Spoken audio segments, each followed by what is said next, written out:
Hai semuanya, Assalamualaikum warahmatullahi wabarakatuh. Jumpa lagi sama aku, Bunda Twin, ibu rumah tangga dan anak kembar yang tinggal di rumah desa yang sangat sederhana. Apa kabar teman-teman? Semoga kalian sehat, bahagia, dan tetap semangat ya, amin. Nah, kali ini aku mau share lagi aktivitas aku nih teman-teman. Seperti biasa ya, kegiatan ibu rumah tangga yang biasa-biasa aja, tapi insya Allah semangatnya luar biasa. Nah teman-teman, kali ini aku awali kegiatan aku dengan mau masak nasi dulu ya. Jadi ini tuh berasnya itu memang agak susah diambil dikeluarinnya teman-teman, karena itu ternyata ada yang ngeganjel gitu ya. Nah itu kalau misalnya ada kertas ternyata ya akunya nggak ngeh gitu ya, makanya aku kok heran kok ini susah banget gitu ya keluar berasnya, sedangkan lubang dari si berasnya itu lumayan besar gitu, ternyata ada kertas. Nah ini barulah lancar ya. Nah di sini aku masak berasnya itu tuh 2 cup aja ya teman-teman. Kenapa aku masak berasnya itu 2 cup ya, ini sekalian biar sampai besok pagi, karena ini kan di sore hari jadi aku masak buat makan malam sekalian besok pagi gitu teman-teman. Jadi nanti setelah nasinya itu mateng, aku biasanya bakalan cabut colokannya, terus bakalan aku biarin aja colokannya itu tercabut sampai pagi gitu ya teman-teman, karena kalau dinyalain kadang tuh suka bikin nasi kan kering gitu ya.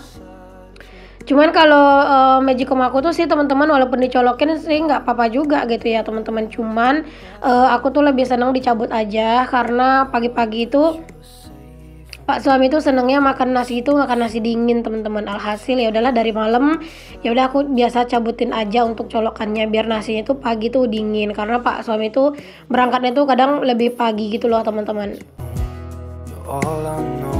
Nah ini aku cuci dulu berasnya ya teman-teman. Di sini berasnya itu sih kalau untuk apa ya, untuk si padi-padinya itu nggak banyak teman-teman. Cuman di sini tuh menurut aku agak berdebu gitu ya berasnya teman-teman. Jadi pas dicuci tuh masih kayak kelihatan keruh banget airnya gitu ya. Padahal beras ini beras yang apa ya, lumayan bagus sih aku belinya, karena harganya juga lumayan ya. Ini tuh kemarin aku beli beras lemon harganya tuh 100 berapa ya, 148 apa 150 gitu teman-teman per 10 kilo gitu. Sekarang memang harga beras itu masih ini ya, masih lumayan tinggi ya teman-teman. Cuman ya mau gimana pun juga tetap harus dibeli, karena kan memang beras ini adalah bahan pokok utama banget ya teman-teman buat makan kita sehari-hari ya. Jadi mau harganya mahal gitu ya tetap aja dibeli ya. Semoga lah teman-teman rezeki kita itu selalu ada gitu ya buat beli beras dan beli kebutuhan lainnya, amin. Oke deh lanjut ya teman-teman. Nah ini tuh aku mau masak, dan sebelum aku mulai masak-masak ini aku mau ngangetin dulu sisaan gulai nangka teman-teman. Alhamdulillah itu masih ada. Nah ini tuh gulai nangkanya kan udah tinggal sedikit ya teman-teman. Itu tuh Pak suami sampai bilang Bun tinggalin dong itu buat besok pagi katanya gitu. Jadi ya jadinya aku tuh cuma makan sedikit doang teman-teman, biar buat besok pagi tuh masih ada. Karena memang Pak suami tuh kalau misalnya nangka tuh dia suka banget teman-teman. Padahal kalau aku masak nangka itu memang lumayan banyak ya. Kalian bisa lihat di videoku yang sebelumnya itu teman-teman, yang pas aku masak gulai nangka ini banyak banget ya, satu wajan gede gitu penuh. Tapi itu habis teman-teman. Emang sih udah ada juga diambil sama kakak ipar aku kemarin, tapi nggak banyak gitu ya. Dan kebanyakan yang ngabisin itu malah kami gitu ya, karena memang sesuka itu sih sama gulai nangka. Pak suami aja bilang ya minimal kayak sekali 2 minggu itu masak gulai nangka lah gitu ya. Dia mah nggak bosan-bosan katanya kalau sama gulai nangka. Ya aku sebenarnya juga suka teman-teman gulai nangka, cuman kan masaknya itu ribet ya, banyak banget prosesnya, ngambil dulu, ngupas gitu ya. Mana ngupasnya itu banyak banget getahnya gitu kan. Jadi kadang itu sih sebenarnya yang bikin males tuh. Oke deh teman-teman, di sini aku juga nyambi buat prepare masakan aku ya. Hari ini tuh aku mau nyambel pete teman-teman. Ini aku mau kupas-kupasin dulu petenya. Petenya tuh gemuk-gemuk banget teman-teman, masya Allah. Kayaknya sih harga pete itu masih ini ya, masih lumayan murah sih di tempat aku ya teman-teman. Karena seperempatnya itu 10.000 gitu ya. Kalau biasanya itu bisa 15 sampai 80.000, 80.000, 18.000 gitu ya seperempatnya gitu. Dan ini tuh lumayan murah, makanya kemarin tuh aku belinya setengah kilo biar dapatnya itu banyak gitu ya teman-teman. Nah ini si petenya aku kupas-kupasin dulu nih teman-teman. Ini nanti baru dibelah ya, karena kalau nggak dibelah tuh aku agak rada-rada sangsi masaknya teman-teman, takutnya gitu ya di dalamnya itu ada hewannya gitu teman-teman. Karena di pete itu ya teman-teman, kadang itu bentukannya cantik gitu ya dari luar ya, tapi tahu-taunya di dalamnya malah udah ada isinya gitu ya. Jadi ya lebih baik itu dibelah-belah biar kalau misalnya ada isinya bisa tahu gitu. Kalian kalau masak pete itu disuka dibelah dulu nggak sih teman-teman? Atau mungkin langsung aja, boleh ya share di kolom komen. Mohon maaf kalau suaraku masih belum terlalu enak didengar ya teman-teman, karena di sini tuh aku masih dilanda sariawan ya. Jadi mohon maaf kalau misalnya memang suaranya agak rada-rada kurang kurang luwes gitu ya teman-teman, kurang bebas, kurang kurang luwes lah gitu pokoknya. Tapi ya gitu ya teman-teman, mau gimana pun juga aku tetap harus isi suara, karena kalau misalnya aku nggak voice over sekarang takutnya nanti sakitnya tambah parah gitu ya, dan ujung-ujungnya aku malah nggak bisa voice over sama sekali, dan ujung-ujungnya malah nggak upload gitu ya. Karena kan kalau aku nggak upload itu juga ada sih beberapa yang suka neror gitu ya, suka nanya-nanyain, Bun kenapa nggak upload gitu ya. Jadi biar videoku selalu aku upload gitu teman-teman, aku bakalan selalu usahain buat voice over gitu ya kalau memang kondisinya itu masih memungkinkan. Nah ini si petenya itu langsung aku belah-belah ya teman-teman, biar tahu ada isinya nggak atau aman nggak gitu ya. Nah ini kayak ini kan, ini sebenarnya nggak ada isinya sih, cuman agak hitam gitu, jadi udah aku buang. Dan oke, urusan pete udah selesai, itu tempe juga udah aku potong-potongin. Next di sini juga ada ikan asin rebus. Ini tuh yang kecil-kecil gitu ya teman-teman, ikan asin rebusnya. Dan ini aku mau buangin kepala dan juga perutnya gitu ya. Ini tuh udah tinggal sedikit sih teman-teman, ini stok terakhir ikan asin rebusnya.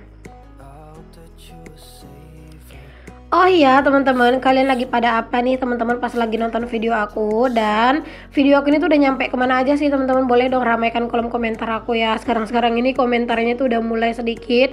Mungkin banyak yang kurang nyaman sama akunya gitu ya, yang jarang balasin komen.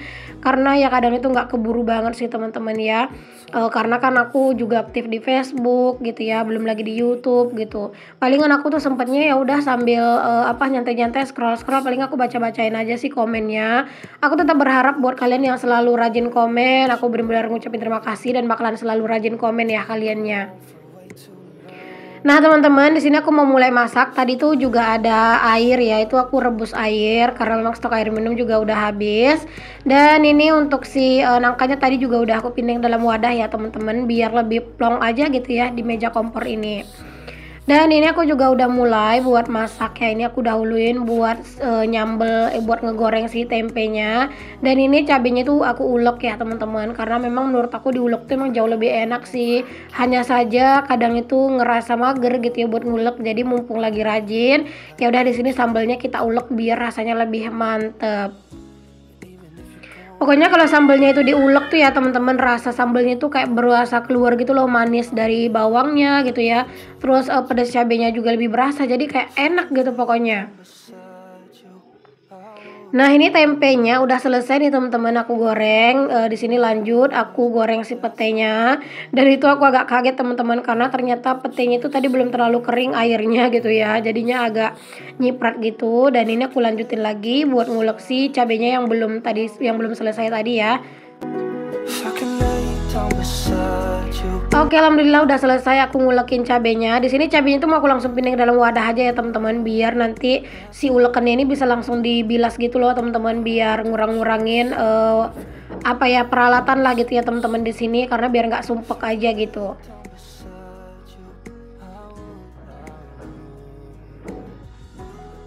Kalian pada masak apa nih teman-teman hari ini? Ada nggak nih menu yang samaan kayak aku? Boleh dong tulis di kolom komen. Oke, ini si petenya udah mateng teman-teman. Kalau pete itu mah masaknya nggak perlu lama ya teman-teman. Pokoknya bentar doang gitu ya, itu juga udah mateng. Justru kalau kelamaan nanti itu malah tambah kisut ya petenya gitu. Jadi jangan sampai terlalu lama. Oke, di sini lanjut aku goreng juga untuk ikan asin rebusnya. Ini tuh udah tinggal sedikit banget, tapi lumayan lah ya buat nambah-nambahin aromanya, buat nambah-nambahin bau sambalnya aja gitu ya, biar lebih sedap.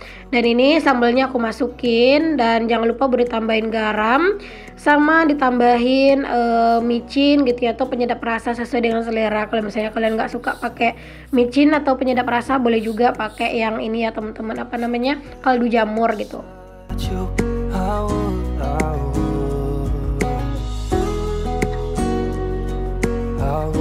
Entah kenapa ya teman-teman, aku tuh ya kalau misalnya masak sambal itu jauh lebih suka dikasihnya itu micin daripada kaldu gitu loh teman-teman. Pokoknya kayak beda aja sih menurut aku rasa sambal itu kalau dikasih kaldu.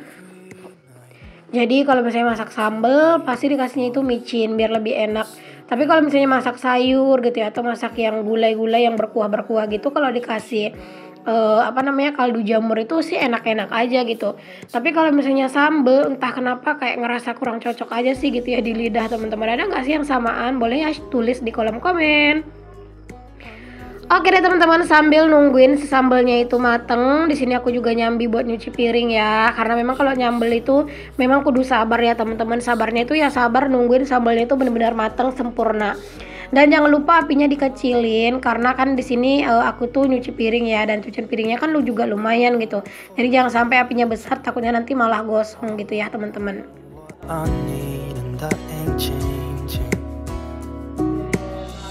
Jadi di sini tuh sambil nyuci piring, sambil juga ngaduk-ngadukin sambal ya, karena takutnya kalau nggak diaduk nanti di bagian bawahnya itu kering dan ujung-ujungnya malah gosong gitu ya. Karena wajan yang aku pakai ini teman-teman, dia itu memang agak tipis gitu ya wajannya. Jadi kalau misalnya apinya gede itu kadang tuh masakan tuh cepat gosongnya gitu loh teman-teman. Jadi memang harus diperhatikan banget apinya.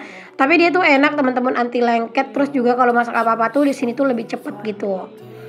Oke, alhamdulillah teman-teman, ini sambelnya udah mateng. Aku cemplungin aja untuk pete, tempe dan juga ikan asinnya. Terus aku langsung deh pindahin ke dalam wadah kayak gini ya teman-teman, ke dalam piring biar nanti pas mau makan itu udah enak gitu ya, semuanya udah tersajikan. Nah ini dia teman-teman menu kami hari ini. Alhamdulillah, jangan lupa untuk selalu bersyukur dengan apa yang kita punya. Untuk anak-anak sebenarnya menunya juga udah jadi teman-teman. Tadi aku udah gorengin mereka ayam ya. Jadi di sini tuh aku tinggal masak lauk buat kami aja. Karena kalau buat anak-anak itu ya menunya itu memang menu dadakan aja sih teman-teman. Tadi aku udah gorengin ayam juga sih sebelum aku masakin itu. Oke, di sini aku beresin dulu ya buat cucian piring aku teman-teman biar bener-bener lega. Kalian bisa lihat ya betapa banyaknya cucian piringnya teman-teman. Masya Allah, sampai 2 wadah gitu full ya. Karena tadi tuh memang pas aku nyuci piring teman-teman itu tuh belum aku kosongin gitu ya peniris piringnya gitu. Makanya itu jadi kepenuhan. Ya biarin aja lah teman-teman. Entar aja deh gitu ya aku pindahin gitu ke dalam lemari piring gitu ya. Biar aku beresin dulu ini tuh sampai tuntas, sampai bener-bener kelar ya. Jadi kalau misalnya udah nyusun-nyusun ke lemari piring mah udah gampang lah. Kalau misalnya udah masak, terus juga dapur itu udah dirapiin lagi, udah dibersihin lagi, rasanya itu lebih lega ya teman-teman. Terus juga lebih tenang kalau misalnya nanti kita tuh mau istirahat ya. Karena memang kalau misalnya dapur itu masih berantakan itu entah kenapa kayak kurang nyaman aja gitu. Tapi kalau misalnya dapur berantakan terus kitanya kecapean sih ya nggak usah dipaksain gitu ya teman-teman. Karena kan kerjaan di rumah itu juga nggak ada yang ngatur gitu ya. Jadi cuman kita yang mengendalikannya. Kalau misalnya dirasa badan sanggup ya udah diberesin. Kalau misalnya capek ya udah istirahat gitu ya teman-teman, nggak perlu terlalu dipikir-pikirin banget. Oke, alhamdulillah teman-teman, di sini aku udah selesai buat nyuci piring dan ini tuh aku mau buangin juga sampahnya. Dan aku rasa juga cukup sampai di sini dulu nih teman-teman videoku kali ini. Semoga apa yang aku share bisa menginspirasi, memotivasi dan menghibur. Sampai ketemu lagi ya di videoku yang selanjutnya. Maaf banget kalau ada kata-kata yang salah yang kurang berkenan di hati kalian. Jangan lupa untuk like, komen, dan juga share ya teman-teman video aku. Sampai ketemu lagi. Assalamualaikum warahmatullahi wabarakatuh. Bye.